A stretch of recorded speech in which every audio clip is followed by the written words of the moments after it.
Greetings to all attendees.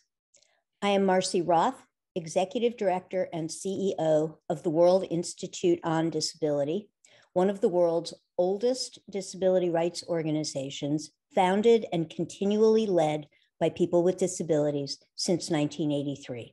I want to begin by offering thanks to all who have come together today to examine the progress made in disability inclusive disaster risk reduction towards the goals established in the Sendai framework during the 2015 global platform.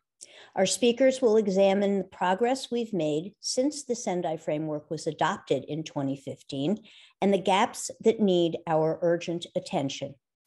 While we acknowledge progress, I have to be honest and say that COVID and many concurrent disasters, including those driven by climate change, tell us starkly that circumstances for the world's 1.3 billion people with disabilities are dire and need our urgent and sustained focus.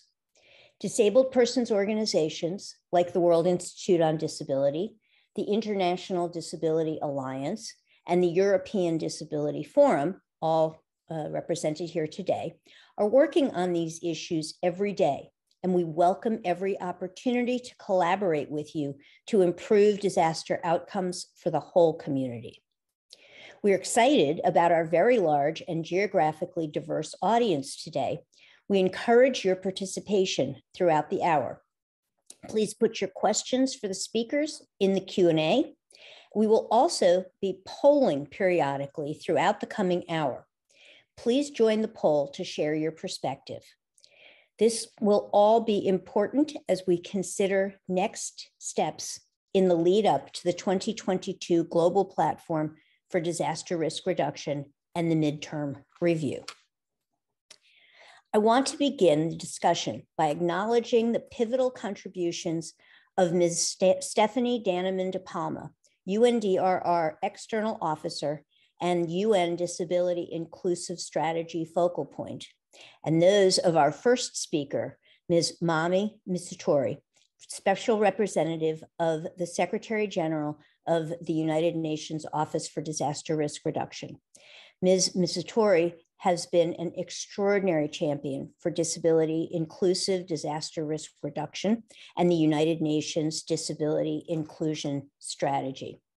Let me begin with a question. The Sendai Framework for Disaster Risk Reduction outlines the inclusive, all-of-society approach that must be taken to reduce disaster risk. When it comes to disaster risk reduction, climate change, and COVID-19, why is the role of persons with disabilities so indispensable?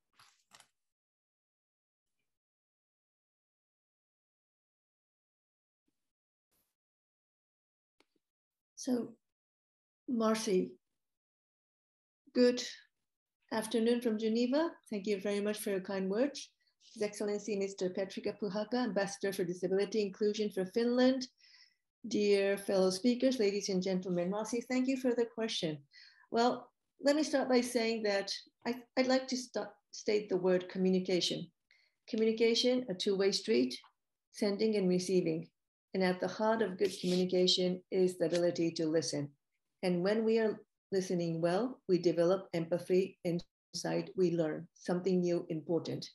So at UN Office for Disaster Risk Reduction, when we listen to persons with disabilities talk about their experiences, fears, concerns, and hopes, we always learn something new and important. We learn how to better ensure that the work we're doing, the groundwork we're laying, meets their needs. We learn more about the all of society approach we seek to implement. And we don't want to do this in a ticking box exercise. We want to make sure that when we engage with persons with disabilities, they are heard, understood, and that we follow up with action, and crucially, that they are part and parcel of the action. As you mentioned, Marcy, the COVID-19 pandemic has highlighted the cascading impacts of risk in a dramatic way, revealing to us our fragile interconnection. But let's be honest with ourselves. We already knew about the interconnected nature of risk before. We knew that vulnerability to one risk means vulnerability to others. And we knew that some groups are particularly vulnerable to risk across the board, which makes their voices all the more important. But it took a pandemic, a terrible disaster, to make this apparent to all of us. And meanwhile, the impacts of climate change, from rapid onset disasters, typhoons, wildfires, to more gradual changes, droughts, temperature increases, sea level rise, they have disproportionately affected on the lives, well-being, and livelihoods of persons with disabilities. Now, due to inaccessible disaster preparedness plans, systemic discrimination, and widespread poverty, persons with disability are often left behind in planning, response, and reconstruction efforts. The failure to include them, their voices, has dramatic consequences of the matter of life or death, more so than for the average person.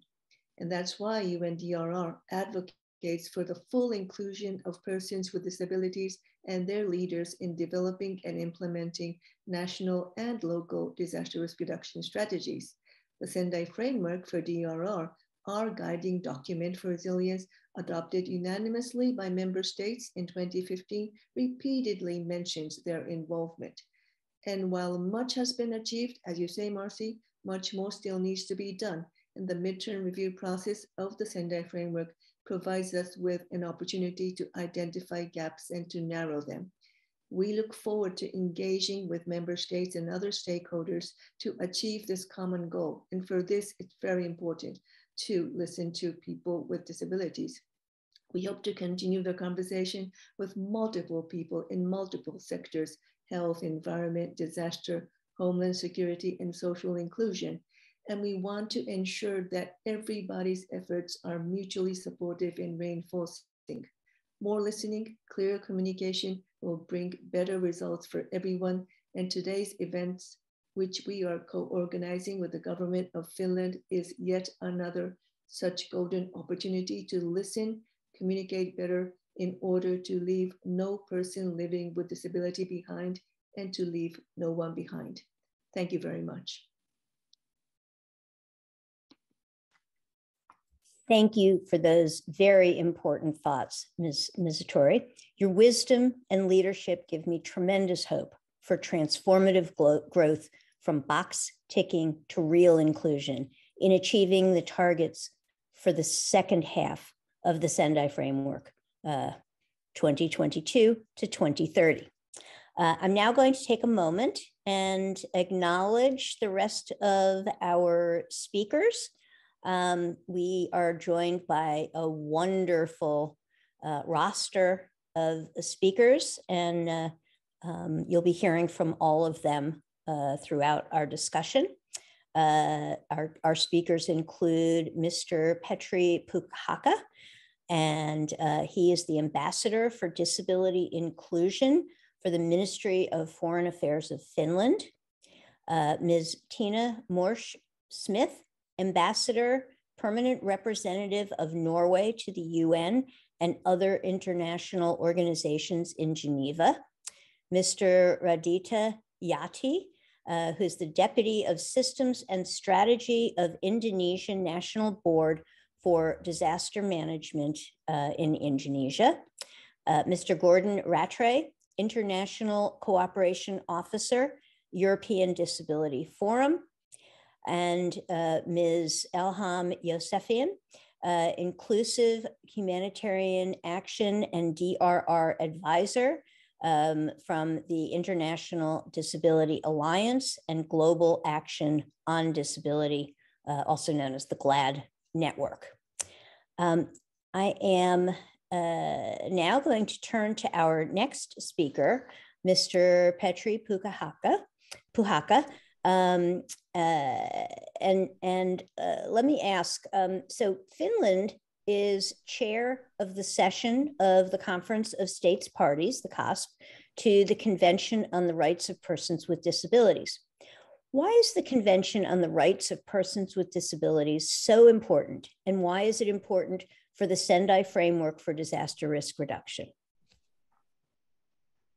Thank you much, Marcy. But before I start, let me just say that we are very happy with our cooperation with UNDRR. And this seminar takes place at a very appropriate time, just a couple of days before the start of the Global Disability Summit, where rights and inclusion of persons with disabilities will get the attention it deserves. Ensuring that persons with disabilities can fully exercise their rights is a prerequisite for achieving sustainable development goals. For this reason, rights of persons with disabilities are a priority in Finland's human rights-based foreign and security policy, development cooperation, and humanitarian assistance.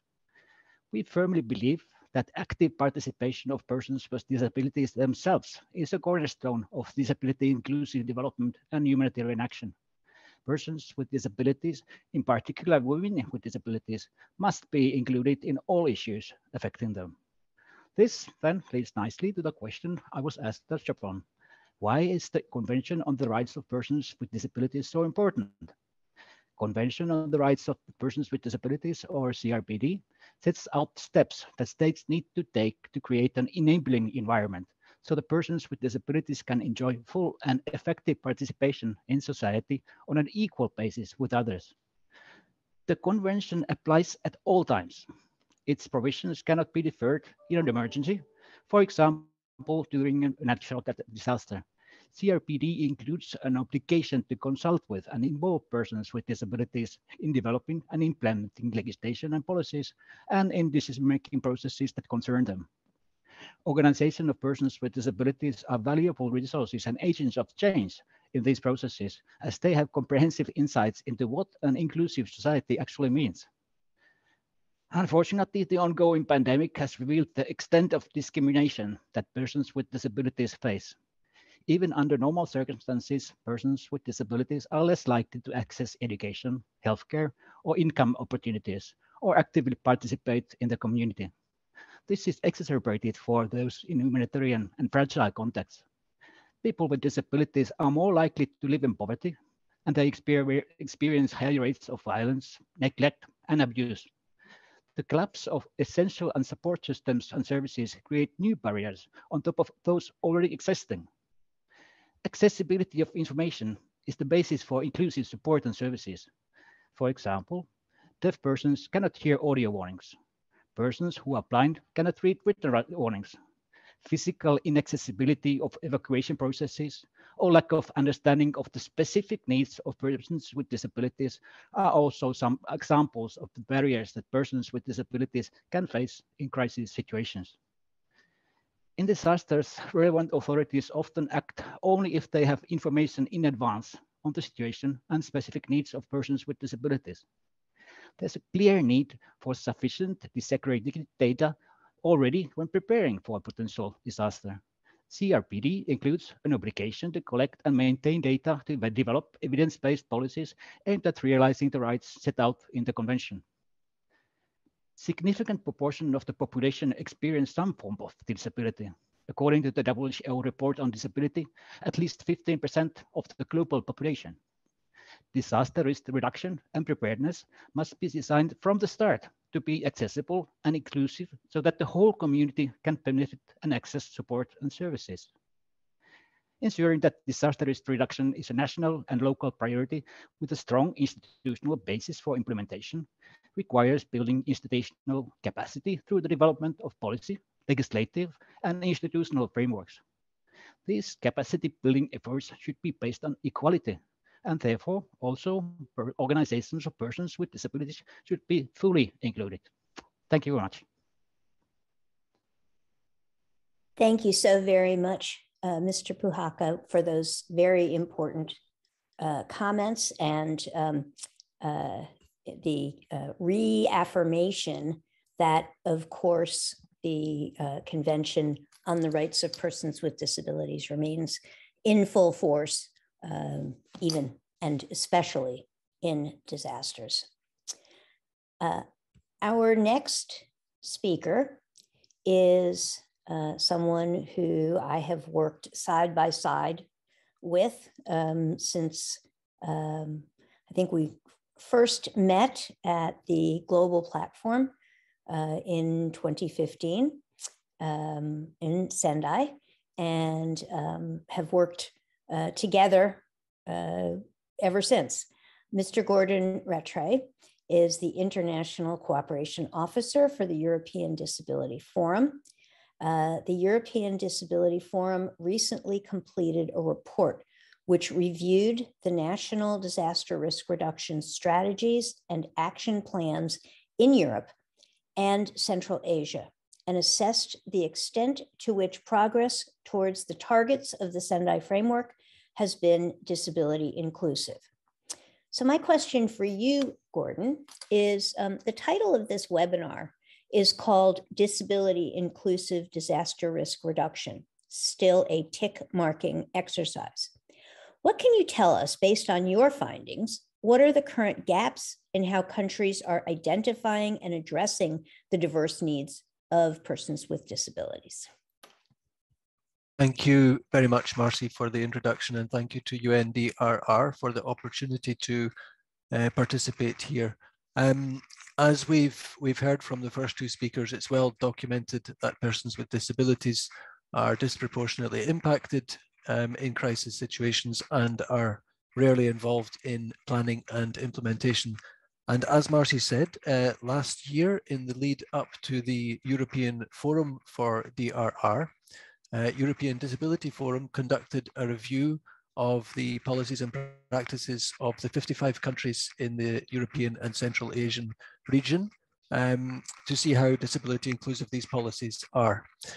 From this review, we produced a policy paper and we also developed a resource guide for practitioners to support their work. So like a hands-on tool to support DRR practitioners in their work. To answer your question, Marcy, so at the very top level, what we did see, there are some positive examples of disability inclusive DRR. However, these are almost always ad hoc and often driven by dedicated individuals rather than being something embedded in systems and processes as they should be. What we also saw at a high level is that rights-based approaches are almost completely missing from policy and practice, with persons with disabilities being grouped as part of vulnerable groups rather than being seen as key stakeholders and contributors to the conversation and to the decision making. In a little bit more detail, we found no example of systematic disaggregation of data by disability. Only 5 of the 55 countries have some disability inclusive DRR policy that's in line with the Sendai framework. Only 1 country allocates state budget for disability inclusive civil protection. And there was no reference at all to disability in country-specific policy related to climate adaptation. So all of this information is in our policy paper. And what is also there is priority gaps. So there are 5 priority gaps that we identified. The first one, as I mentioned, is disability disaggregated data. The second one is a lack of meaningful participation of organizations of persons with disabilities. The third gap is a general lack of accessibility, and this means across the board. So for example, accessibility of communication, accessibility of risk information, accessibility of critical infrastructure and services. Accessibility across the board is lacking. The fourth gap is a lack of expertise on disability inclusion within national departments responsible for DRM, disaster risk management, or civil protection. And the fifth gap is a lack of investment, so a lack of commitment to funding for disability inclusive DRR. Now, it sounds like this is all bad news.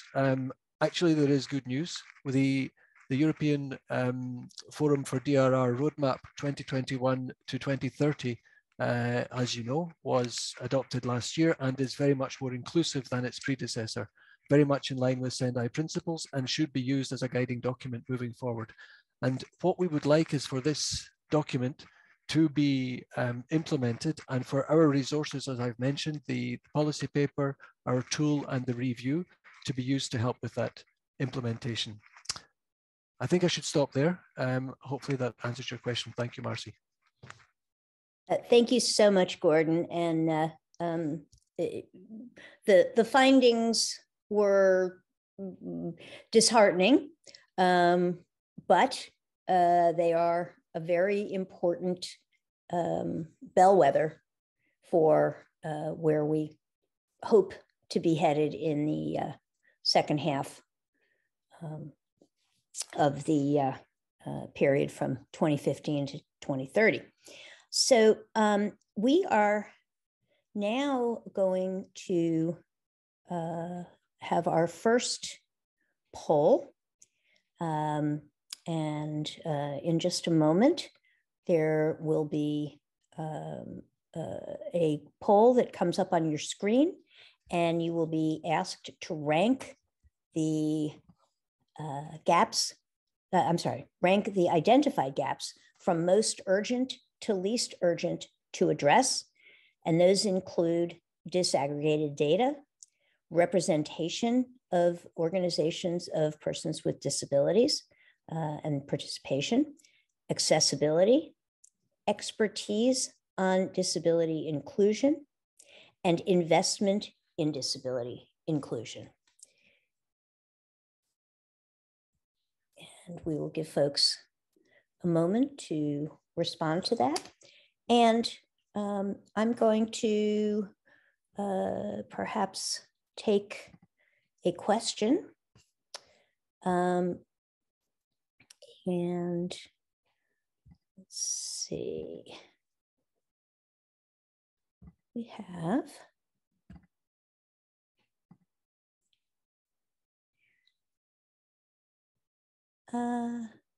okay. Mr. Gordon made reference to a tool for DRR practitioners.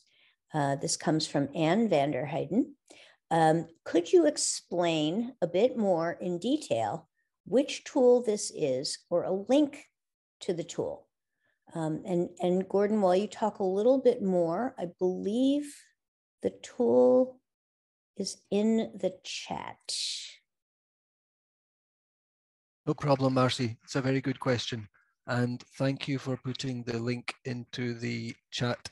So what we did was we initially planned to develop a standalone toolkit for DRR practitioners in Europe and Central Asia.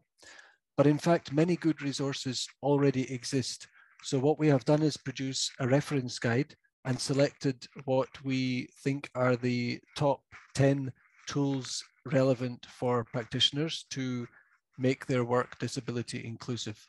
And our reference guide works in a way that you look at it, you think about the kind of work that you do. Maybe you're working in communications, or maybe you're working in infrastructure development, and you decide what it is that you say to the tool what it is that you want to work on, and then from that you can work out which of the different already existing resources would be most relevant to your field of work.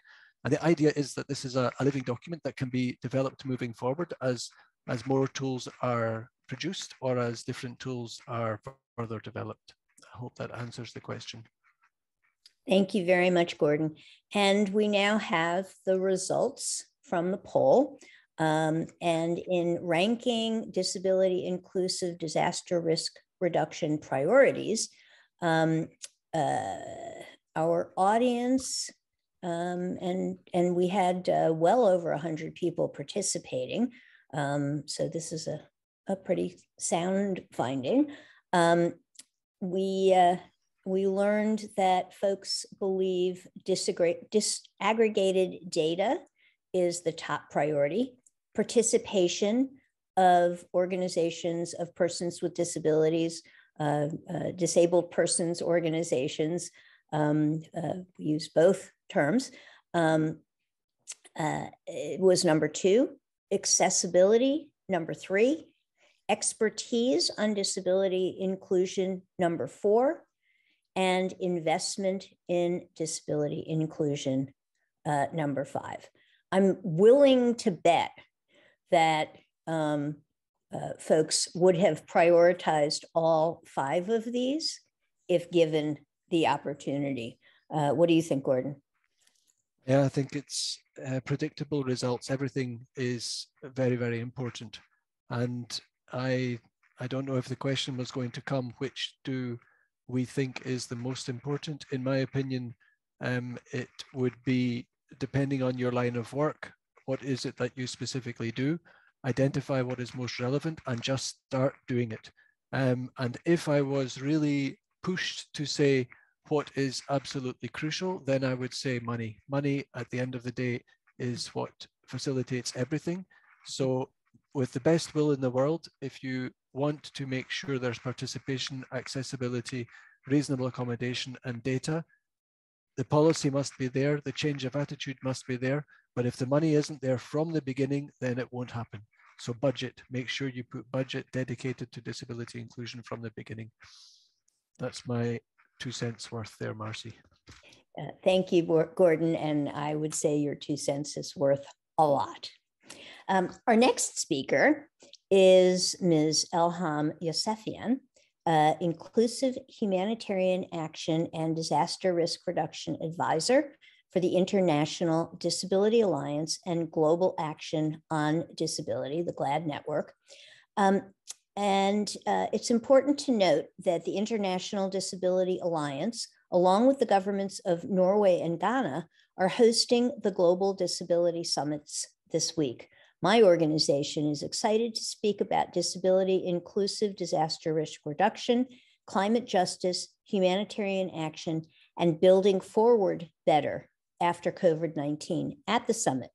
And we're also really looking forward to hearing from many others making commitments to operationalizing disability inclusion. Elham and I work together on a regular basis, and we are excited about the opportunities for centering the leadership, partnership, and expertise of disabled persons organizations throughout all aspects of disaster risk reduction, humanitarian action, and climate adaptation as we build forward better together. My question for you, Elham, how can we all work better together across sectors to build partnerships for disability inclusion in disaster risk reduction and climate action? Thank you very much, Marcy.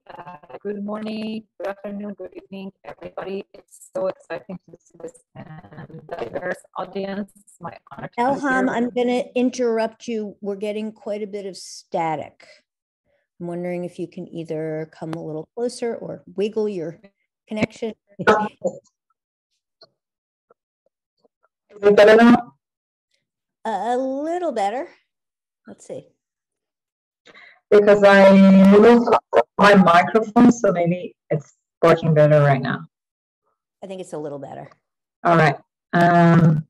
So thank you very much, Marcy, for the introduction. And it's amazing to see this diverse group of audience here. We in the International Disability Alliance, as Marcy mentioned, we are the alliance of organizations of persons with disabilities. So that's a perfect question for me to answer how we can all work together across sectors. The very core answer to this is to talk to each other, constant dialogue on a regular basis in a safe and barrier-free environment, especially for persons with disabilities and their representative organizations. A meeting like this is a wonderful example of how dialogue and opportunity to exchange among different DRR practitioners, disability activists, persons with disabilities themselves, or organizations from all over the world can help. And right now we just heard from Gordon that this is not like one of those areas that necessarily things are going much better in Europe. Everywhere, more or less, disability inclusion is still needs to be improved. At the same time, with the climate action, unfortunately, becoming more and more important issue for every single human being who lives on this planet, we think that this is a perfect opportunity to address disability inclusion, accessibility, investment, and all other five priorities, all the five priorities that Gordon just listed for us. Because right now, the world has moved and is moving towards addressing climate change. And this is due to the reality that climate change is no longer just a topic among other topics In my opinion, climate change is the most important priority for everyone because our planet is in real danger, especially for the young generations. As you can see, everybody is so much affected right now. So addressing climate change is a perfect opportunity to transform disability inclusion from a ticking box to a systematic reality of every single action. Why? Because right now many governments are looking at their policies, programs, and strategies at national level, at local level, at city level to address climate change, to adapt to climate change. And this is a perfect opportunity to address disability at the same time. Let me give you just one quick example. Imagine a city that is renovating their buildings to ensure that they are more adaptable to disasters caused or aggravated because of climate change.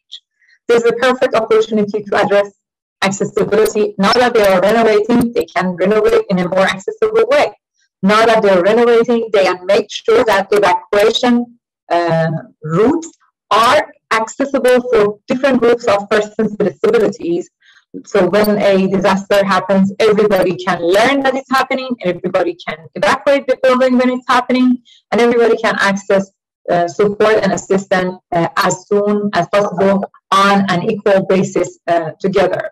So my example just shows how this is, at the same time, unfortunately, climate change is an unfortunate reality. But at the same time, this is a good opportunity to transform the concept of disability inclusion. So I don't want to talk a lot because I know that there would be questions and polls, but at the same time, I want to quickly mention the twin track approach that everybody in the disability movement is always talking about. We just heard how important it is to have the dedicated budget, for example, dedicated funding on disability inclusion and disaster risk reduction. At the same time, it is important to mainstream disability inclusion. So I just want to follow Gordon's perfect conclusion that at the end of the day, money is important. So let me give this mainstream example with a little bit of clarity by looking at the funding. So donors, of course, need to dedicate some specific funding on disability inclusion. Like each year, when we are launching DRR funding opportunities, climate finance opportunities, some certain amount of it needs to be specifically dedicated to addressing disability inclusion. At the same time, for other projects, it always should be a priority that the way the funding is spent must be inclusive and accessible for persons with disabilities. This would, for example, when those who are asking for this funding and implementing the projects realize that they are requested and expected by the donor to spend the money in a disability inclusive and accessible way, of course, we're going to see this systematic change happening and how disability inclusion will be built systematically, because they know that they need to report back to the donor how they included disability and accessibility in the implementation of the project. So yeah, I just want to highlight that also for the civil society colleagues, the DRR practitioners, that this is true, that disability expertise is important. Disability specialization is important, but at the same time, this is not a very, very tough and untouchable topic. So still try whatever project that you have and wherever you are standing across the sector, as Marcy mentioned, across sectors, to mainstream disability inclusion in your work and accessibility, and think about how you can make your specific project, piece of work, more inclusive and more accessible. By this way, I think we can strengthen that partnership. Marcy, I'm turning back to you for the rest of the webinar. I'm happy to share further points later. Thank you. Thank you so much, Elham. This is Marcy speaking again. Excuse me. And we imperatives for integrating funding that you speak about are really paramount to making the kind of progress that we know we need to make. And it's not just about the funding itself, it's about making those commitments to inclusion, taking an approach that enables disabled persons organizations to have meaningful inclusion and participation. I'm going to ask a question of all of our participants. Who needs to undertake the first step to establish connections with climate and disaster risk reduction actors and advocate for inclusivity and accessibility of climate and disaster risk reduction action at different levels? You should have the poll. Who needs to undertake the first step? It should be in front of you, and your choices are national government, local government, disability-led organizations, emergency managers, climate managers, humanitarian actors, scientists, international organizations such as UNDRR, and others. And I believe you can choose as many of these as you wish. And while we're waiting for the results of this poll, I do have questions. And let's see. This question, Elham, why mostly the needs of people with disability are not taken into account when it comes to responses during disasters? Well, I would say when the disaster happens, it's usually too late to change the attitudes and change the programs and policies and systems already in place.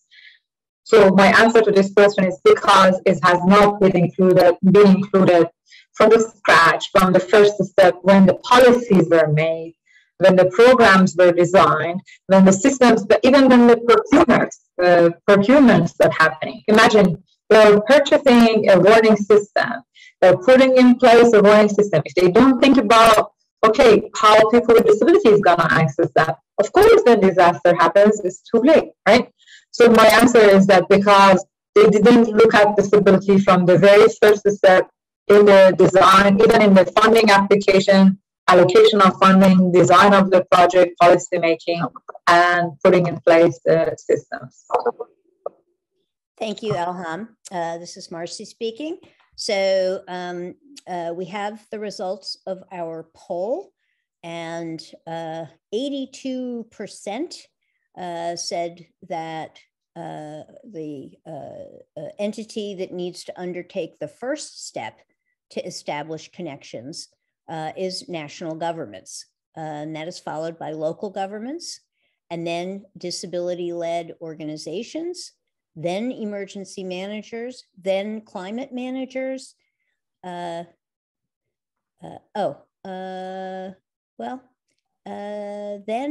humanitarian actors actually got a higher score. Okay, I see. So the results are actually,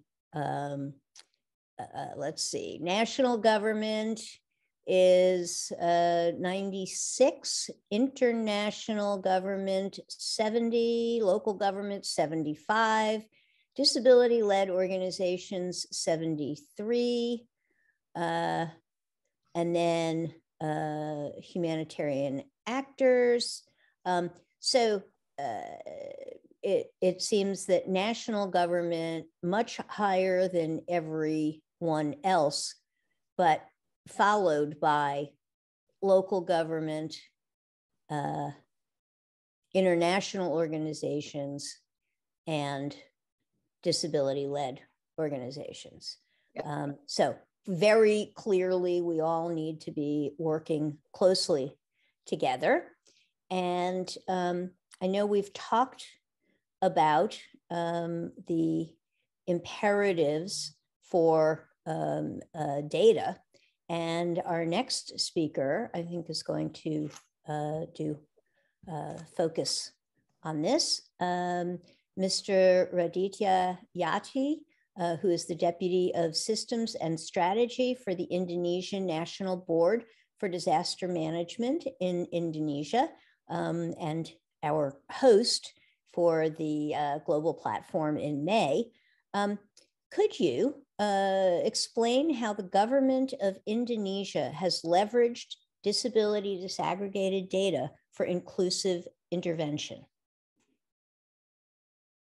Yeah, thank you, Marcy, Excellencies, SRRG, Ms. Mami Misuturi, and Ambassador. Please let me mention that the policy is one of the strongest instruments to promote disability inclusive development in Indonesia. The government of Indonesia issued the law number 4/1997 on person with disability, which later is replaced by a more relevant and updated version in 2016. The law acknowledged that person with disability has the rights to on protection to obtain easily accessibility disaster-related information, to obtain DRR-related knowledge, to obtain priority on evacuation and rescue process during disaster emergency, to obtain easily accessibility evacuation and rescue facility, to obtain easily accessibility priority facility and means to evacuation sites, and other regulation derivatives have been also mentioned under the regulation of government regulation. And the government of Indonesia also ratified the Convention of the Right of the Person with Disability through the number law 192711. And the implementation of disaggregated data of person with disability in general has been mainly coordinated by the Ministry of Social Affairs under their website, and also as publicly can be seen, yet it still be known as also further integrated with disaster-related data in Indonesia. In the middle of developing a community, we can call the One Data Disaster Management, which is also coordinated by the BNPB, the Government National Disaster Management Authority, together with the Ministry of National Planning and Statistics Center of Agency. In 2012, National Consortium for Rights and Persons with Disability revealed where there lacks of specific data on the identity and condition of person with disability, and concerning to the condition, the multi-stakeholders approach has encouraged the NGO in Indonesia to develop a focused program in developing empowered person with disability. In 2017, the NGO also utilized the application developed by the undergraduate person to help the input data of people with disability for evacuation process and disaster-prone regency in Java. And also in 2017, one Office Social Affairs in Yogyakarta province has also launched Divagana, or Disabled Tanggap Bencana Person with Disability for Disaster Response. This consists of group volunteers who also take care of help each other before, during, and after disaster strike. The establishment of Divagana is based on the idea of disabled person, or understand to need to of fellow disabled person better. In 2018, Toolbox of Disability Data Collection and Profiling Disability Inclusive Cities was launched. And also in BNPB now, field data of disaggregation of disability have also formulated into the database, and still needs to be collected data from the subnational level, particularly in disaster event. So the challenge from the need of continue to advocate the importance of disaggregated data as the basics for inclusive programming is also necessary to develop adequate method, tools, competencies to integrate disaggregated database of disability in various disaster-prone areas and data collection scene. Ensure consistent and collecting standardized disaggregated data is carried out regularly, and the government of agency, including the agency, Central Statistic Agency, the Ministry of Social Affairs and Disaster Management Office of both the national and subnational level, may take firmer steps to develop disaggregated data and comprehensive disability data for the population census, while promoting full participation of person with disability in data collection process. Thank you, Marcy. This is Marcy. Thank you so much, Mr. Yati. I think these were very important examples, and I think many of us have watched the work of disabled persons organizations in Indonesia for many years, as we've been watching the progress being made there. And I, for one, am hopeful that I will have the opportunity to join you all in May at the global platform and hear more and maybe even see more. Let's see. So we're now reaching the end of the webinar, and in view of the upcoming global platform for disaster risk reduction in May 2022 in Bali, how can the international community support efforts by persons with disabilities or the organizations of persons with disabilities in building resilience to disasters? We're going to hear first from Ms. Tina March Smith, Ambassador to the Permanent Representative of Norway to the UN and other international organizations. And then we're going to be hearing from each of our speakers. Thank you for giving me the floor, and thanks to Finland and UNDRR for putting the issue of disability-inclusive disaster risk reduction on the agenda. Later this week, Norway, together with Ghana, will host the Global Disability Summit.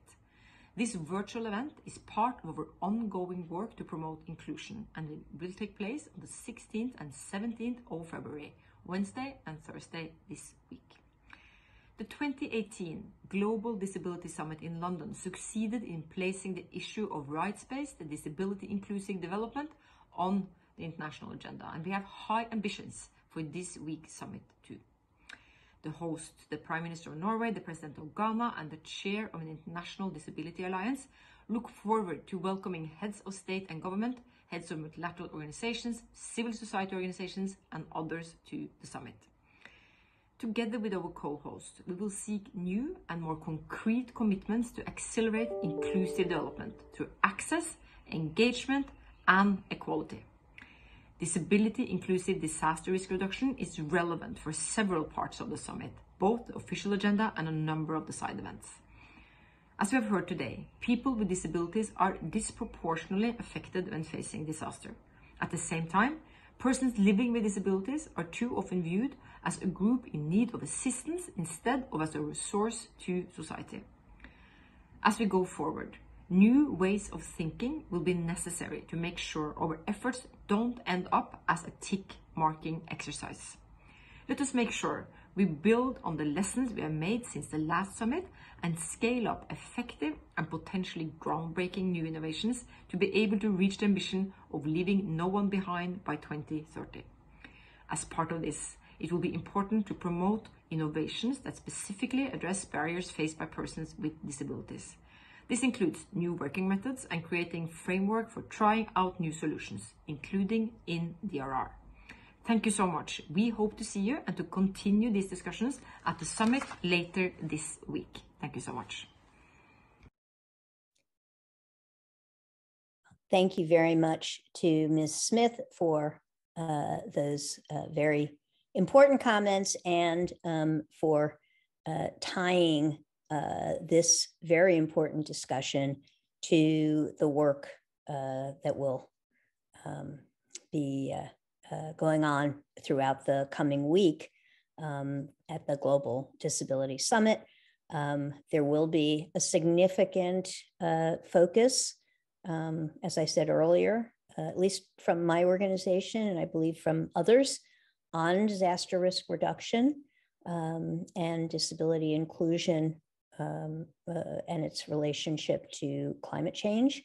I think it's very important as we're moving forward that we use these opportunities to continue to build the alliances between folks who are working in disaster risk reduction and those of us who are committed to integrating disaster risk reduction into all aspects of disability inclusion.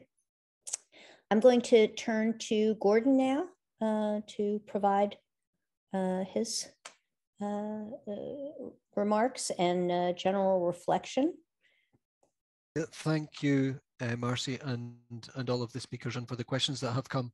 How can the international community support efforts by persons with disabilities in building resilience? My answer is maybe threefold, three things. So the first one is to recognize the relevance of DRR in these huge questions that are going now. As Marcy mentioned, we've got climate action and we've got always humanitarian action, and disaster risk reduction, when it's done, is going to very much impact all of these huge topics. So I think we need to make sure that disaster risk reduction is recognized as being crucial, and then to recognize the benefit of disability inclusive and accessible DRR. And this is not only for including persons with disabilities. When you do things right for persons with disabilities, you do things right for everybody.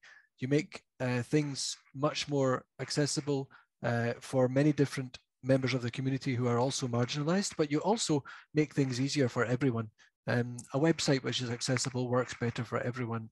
A hotel which is accessible is easier for everyone to get around. The same applies to DRR. So it's not a special thing for persons with disabilities. This is something that benefits everyone in society.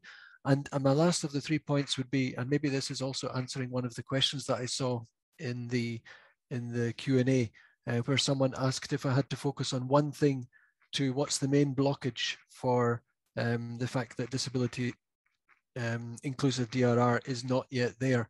For me, it's attitude. It's about changing attitude of individuals and departments and stakeholders who have the power, who have the decision-making power and have the finances.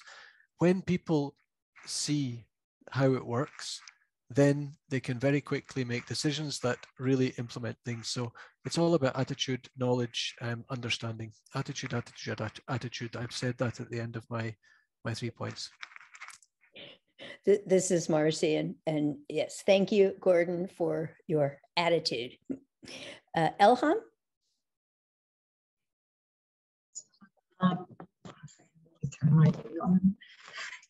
Thank you so much, Marcy, and thank you for all the great input in the chat. More than 20 years ago, persons with disabilities and their organizations started advocating for the United Nations Convention on the Rights of Persons with Disabilities with the headline, "Nothing about us without us." But today, I want to change that a little bit. My answer to your question is broaden our understanding of the concept about us. Because in my opinion, most of the times the concept about people with disabilities is being interpreted in a very narrow sense. So they just think about consulting persons with disabilities very late and very limited about the issue, and in a very inaccessible way. So my answer is that the international community should understand that no decision and action in this world that they're taking to address the disasters would be really inclusive for the people living in this planet if they are not consulting and including persons with disabilities and their organization. And it's not just about issues that specifically mention disability, because disaster is about us. So we should be included in disaster policy making, even if it's not necessarily the disability part of it. So my quick answer to this question is to broaden the concept of disability and nothing about us. Thank you. Thank you, Elham. Nothing about us. And without us. Nothing about us without us. That's right. And my new version of it is that nothing without us. Nothing without us. Yeah. Touché. Mr. Yati.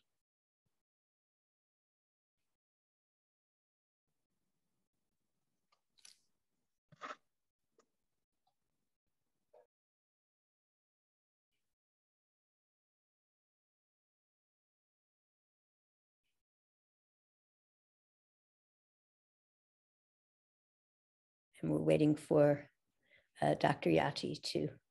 Sorry. So there as a host, yeah, I am sorry. So as a host, Indonesia will make sure that the GPDRR 2022 will be held in safe, secure, comfortable, and people with disability friendly, including hotels, venue as well. Therefore, we encourage to invite people with disability to actively participate in event on the 23rd to 28th of May 2022 in Bali, Indonesia.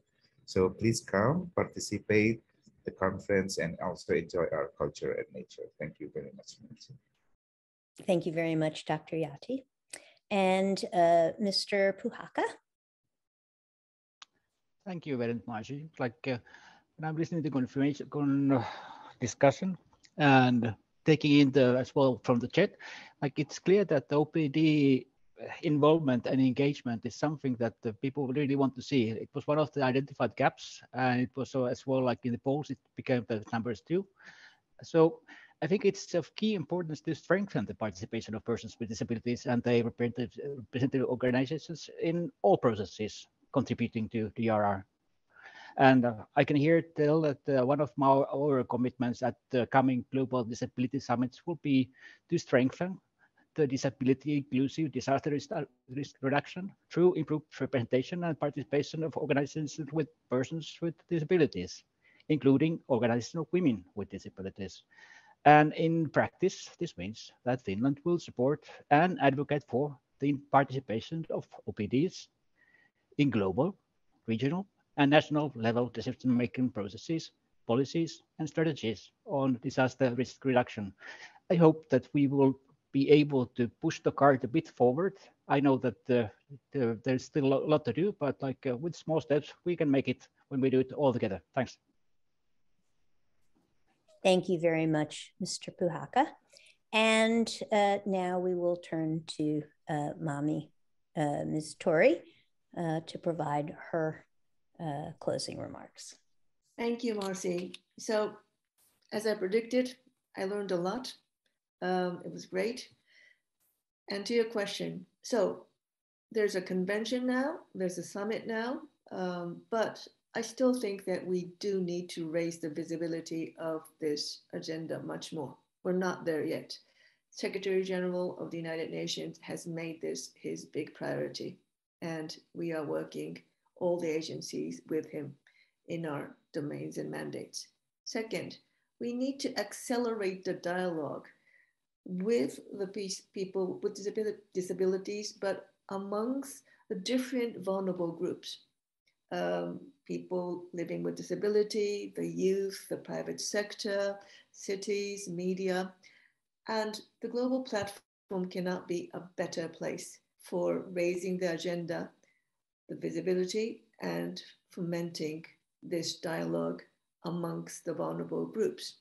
So that's going to be the place where we all want to go. Indonesia is trying to make it as inclusive as possible. We're working with Indonesia. And my last message, as already was mentioned by Mr. Rattray, money, money, money. We need to invest in this because we can have all the goodwill in the world, but without investment, we can't move it forward. And that's why we're delighted to have this with the Finnish government. The Finnish government is investing in this domestically and globally. And we want more and more countries and actors to do so. Thank you. Thank you, Mami. And this is Marcy speaking again. And in closing, I've heard so many important messages from each of our speakers today. The audience participation has been fabulous. I think we came away with some very important additional information. We have an opportunity in the next 3 months, and I would strongly encourage each of you to take a good hard look at what is happening in your community, in your country, to make sure that people with disabilities are widely represented at the global platform. We've been very fortunate in past years to have a great turnout of disability community leaders in Sendai, in Cancun, in Geneva. And it is of the utmost importance that we do all we can to make sure that participation is stronger and better than ever in Bali. So I ask each of you to please work with us, and let's together make sure that we are driving the Sendai framework forward with the broad participation of people with disabilities. Thank you to Finland. Thank you to the United Nations Office for Disaster Risk Reduction. Thank you to our speakers. Thank you to the tech team behind the scenes and our interpreters and captioner. We'll see you all in Bali. And as Elham said, nothing without us. Thank you very, very much.